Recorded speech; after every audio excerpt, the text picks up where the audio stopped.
खबर पल पल में आप लोगों का स्वागत। आज की कुछ खबरें और बजट के बारे भी मैं आपको, एक आम आदमी पार्टी के नेता हैं उनसे भी बात करेंगे। राजेंद्र जी, ये पार्क है इंडस्ट्री एरिया का। इंडस्ट्री एरिया में वैसे 3 पार्क है। एक पार्क तो बिल्कुल ख़त्म हो गया है, दूसरा वो विलुप्त हो रहा है, और ये तीसरा जो है park maintained by industrial area side welfare association. ये इंडस्ट्रियल एरिया के जो साइड वेलफेयर एसोसिएशन के जो इंडस्ट्रियल एरिया वाले लोग हैं वो इसको शायद मेंटेन करते हैं। सरकार की जिम्मेदारी शायद ये कारपोरेशन की नहीं है। तो मैं आपको दिखा रहा हूँ ये पार्क में अभी 26 जनवरी को लगता है थोड़ी सफाई हुई है, ये अभी थोड़ी साफ दिख रही है। वैसे इसको भी जो रेलिंग वेलिंग सामने दिख रही होगी आपको, इसके रेलिंग भी वो कुछ जो जिनको जरूरत होगी शरारती तत्वों को वो उखाड़ के यहाँ से भी वो लेके जा चुके हैं। तो इसका भी नंबर लगता लग ही रहा है कि देख सकते हैं दीवार टूटी हुई है और रेलिंग अभी ताजी है, उखड़ी है। ये इंडस्ट्री एरिया फेज 2 चंडीगढ़ की आपको मैं तस्वीरें दिखा रहा हूँ, कुछ खबरें ही बताऊंगा। आप ये देख सकते हैं तस्वीरों में सामने, ये जो उखाड़ के लेके जा चुके हैं। वैसे पार्क में थोड़ी बहुत मेंटेनेंस जरूर हुई है, उसमें कोई दो राय नहीं। और वैसे चंडीगढ़ प्रशासन वो किसी की बात नहीं सुनता है। आप कुछ भी चला लीजिए, इनके ऊपर कोई असर नहीं पड़ता है। आप कुछ भी करते रहें तो इनको कोई असर नहीं पड़ता है। पार्क के साथ साथ आप देख सकते हैं यहाँ पर जो इंडस्ट्रीज़ है उनका भी पूरा का पूरा कब्जा है। पार्क के जो प्योर ब्लॉक लगे हुए हैं, प्योर ब्लॉक के साथ साथ आपको मैं दिखाऊंगा यहाँ पर जो प्योर ब्लॉक लगे हुए हैं उसके ऊपर कंप्लीट कब्जा और कई सालों से है, आज से नहीं है। ये मैं आपको इंडस्ट्री से दिखा रहा हूँ, ये सब नए लगे हैं। अभी ये 26 जनवरी पर लगते हैं, नए लगे हैं। कुछ काम यहाँ पर शायद मुझे लगता है कि एसोसिएशन वालों ने ही किया हुआ है। ये आपको मैं इंडस्ट्री एरिया से दिखा रहा हूँ, आप ये देख सकते हैं तस्वीरों में।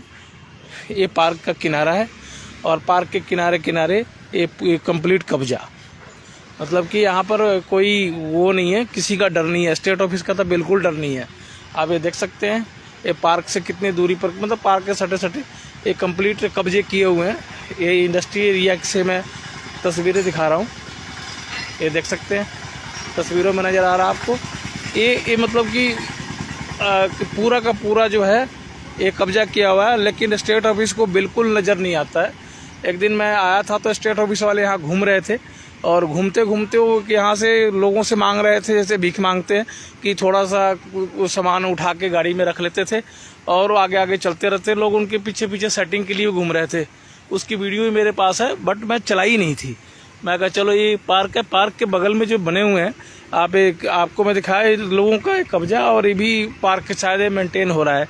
दूसरी खबर आपको खबर बता रहा हूँ, एक खबर है चंडीगढ़ में दो बच्चे को चाचा ने पकड़ के बंद कर रखा था।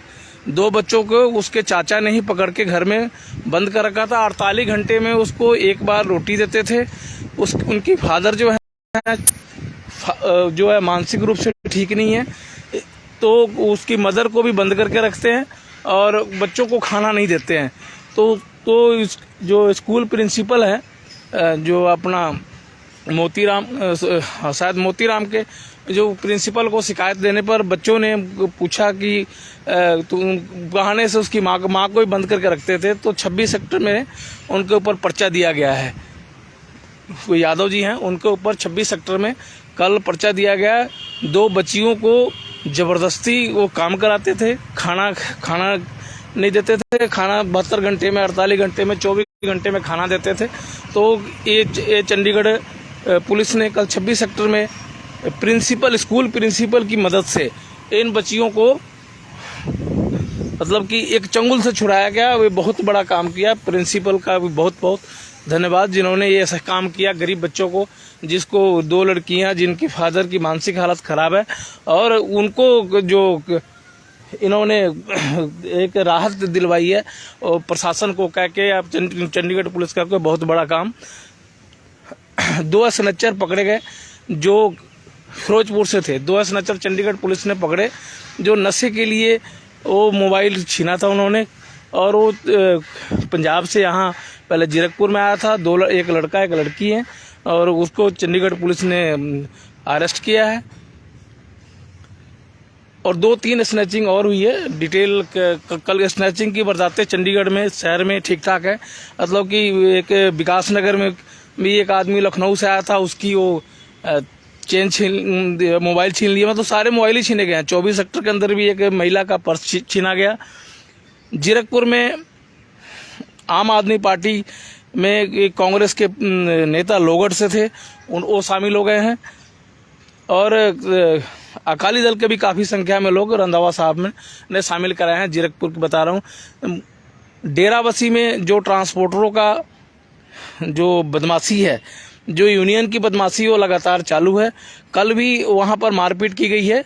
डेराबस्सी में जो कंट्री यूनियन वाले हैं उन्होंने पूरी बदमाशी रखी हुई है और वो लोगों को वहाँ से कोई गाड़ी भरता है, जबकि पंजाब में यूनियन ख़त्म हो चुका है, लेकिन वहाँ उनकी बदमाशी चालू है। जो भी जीप जीरकपुर में भी जीप यूनियन वालों की बदमाशी चालू है। वो पूरी बदमाशी करते हैं, बाकायदा टीम लेके घूमते हैं और टीम लेके घूम के वहाँ पर जो पकड़ा जाता है उसको पिटाई भी करते हैं और उसे गाड़ी पकड़ते हैं, उससे पैसे भी लेते हैं। बाकी अब आ गई बजट की बात। बजट में तो आम आदमी सबको 5 किलो गेहूं मिला है। बजट में सही माने में देखा जाए तो अब लोगों को 5 किलो गेहूं मिला है। आम आदमी को कुछ नहीं मिला है। जो बिल्कुल लोअर लेवल पे उनको 5 किलो गेहूं मिला है। सिर्फ जो अमीर थे अमीरों को ही मिला है। जिसके 7 लाख है, 9 लाख तनख्वाह वाले लोग रह कितने गए हैं? पहली बात तो लोग रह ही कम गए हैं। जिनकी तनख्वाह 9 लाख है, 10 लाख है, 11 लाख है, बहुत कम लोग हैं। कम जैसे तनख्वाह 9-10 लाख होती है, कंपनियां निकाल के कम पैसे वाले को रख लेती है। तो बजट में कोई खास नहीं है। बजट तो सिर्फ एक चुनावी बजट ही कह लीजिए। चुनावी बजट का आने वाला टाइम बताएगा मतलब कि क्या होगा, क्योंकि हर चीज़ बड़ी बड़ी कंपनियां घाटे में जा रही हैं। अभी हम एक यहाँ पर हमारे साथ राजेंद्र जी हैं, आम आदमी पार्टी के नेता, उनसे ही बजट के बारे में पूछूंगा क्या कहेंगे। राजेंद्र जी नमस्कार। भाई साहब बताइए, बजट में क्या कुछ मिला है आम आदमी को? बजट में है आम आदमी के लिए तो हम लोगों जैसे आदमी के लिए जो महीने का 20-30 हजार कमाते हैं, हम जैसे आदमी के लिए तो कुछ नहीं मिला है। कुछ नहीं मिला। हम बात करें और निचले तबके की, जी जो गरीब आदमी है उसके लिए बस ये 5 किलो गेहूं का प्रावधान किया है केंद्र सरकार ने। 1 साल हमारे आप जैसे हमारे आप जैसे लोगों के लिए तो सरकार ने वो भी नहीं है, क्योंकि 5 किलो गेहूं का जो प्रावधान है, जी जिसके पास स्मार्टफोन ना हो, जिसके घर LED ना हो, जिसके मोटरसाइकिल ना हो, उसी को मिल सकता है। अच्छा, उसी को मिलेगा जिसके घर में टीवी मोटरसाइकिल सब ना हो। तो मतलब आप अगर आपके पास टीवी मोटरसाइकिल ये सब नहीं है तो फिर आपको 5 किलो गेहूं मिलेगा। अन्यथा आप चाहें कि आप मोटरसाइकिल से चलते हो तो आपको ये जो 5 किलो गेहूं नहीं मिलेगा। तो ये एक आम जो जनता है उसको तो कुछ सरकार देने का काम नहीं किया है। और जो बेचारे बिल्कुल ही निचला तबका है उनको सिर्फ 5 किलो गेहूं देने का काम किया है। और इस बजट में मैं बात करूंगा तो ना ही शिक्षा पे ना ही रोजगार पे कोई बात की गई है। हेल्थ पे कोई कुछ कहा ही नहीं। हेल्थ पे पहले से जो बजट का जो था उससे भी हेल्थ का बजट कम कर दिया गया है। आप करीब 2% से भी कम हेल्थ बजट हो गया है। तो अब देखिए ना, जो आम आदमी को जो चाहिए, शिक्षा और स्वास्थ्य की हम बात करते हैं तो शिक्षा का भी बजट पहले से कम हुआ है और स्वास्थ्य का भी बजट कम हुआ है।